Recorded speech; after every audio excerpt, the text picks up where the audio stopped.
বিষ্ণু বলেছেন উনজুরু ইলা মান হুয়া আসফালা মিন, তোমার চেয়ে যে খারাপ আছে ওর দিকে তাকাও। ওয়ালা তানজুর মান হুয়া আ'লা মিন, তোমার চেয়ে যে ভালো আছে ওর দিকে তাকায়ও না, তোমার চেয়ে যে খারাপ অবস্থানে আছে ওর দিকে তাকাও। অনেকে নিজের অবস্থান নিয়ে সুখী না, এরকম আছে না নাই?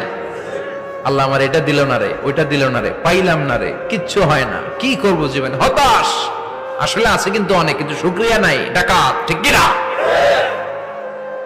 নিজের অবস্থান নিয়ে সুখী না, কিন্তু অনেক লোক আছে তারা আপনার অবস্থানে পৌঁছতে চায়। তাদের দিকে তাকিয়ে দেখেন, আপনি যে অবস্থানে আছেন এই অবস্থানে পৌঁছাটা অনেকের কাছে স্বপ্ন। তারা প্রতিনিয়ত সংগ্রাম আর স্ট্রাগল করে যাচ্ছে আপনার অবস্থানে পৌঁছতে, আর আপনি এটা নিয়ে সন্তুষ্ট না। শেখ সাদির নাম শুনেছেন? বালাগাল উলা কাশাফাদ দুজা, এই কবিতাটার রচয়িতা ইরানের বিখ্যাত এক কবি। উনি একবার আর্থিক সমস্যার মধ্যে দিয়ে সময় কাটাচ্ছেন, টাকা নাই, পয়সা নাই, পায়ে দেওয়ার মতো জুতা নাই। উনি খুব দুঃখ পেলেন, হায় রে, আমি ইরানের এত বড় কবি, আমার পায়ে দেওয়ার মতো জুতা নাই।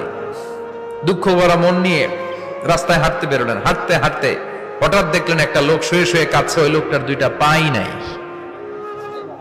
পাই নাই। উনি সেজদায় পড়ে গেলেন, আল্লাহর কাছে ক্ষমা চাইলেন, আল্লাহ অনেক দিয়েছো, শুকর আলহামদুলিল্লাহ। এজন্য যেই পরিস্থিতিতেই থাকি না কেন আমরা কি পড়বো? জোরে বলেন, কি পড়বো? এজন্য কানাতু মিনাল ইসলাম, অল্পে তুষ্ট থাকার নাম হলো ইসলাম। সম্পদ লাগবে কিন্তু সম্পদের পাহাড় লাগবে না, ঠিক কি না? অল্প খান, অল্প পড়েন, অল্প জামান, অল্পের ভেতরে বরকত ঢুকায়া দিছে কে?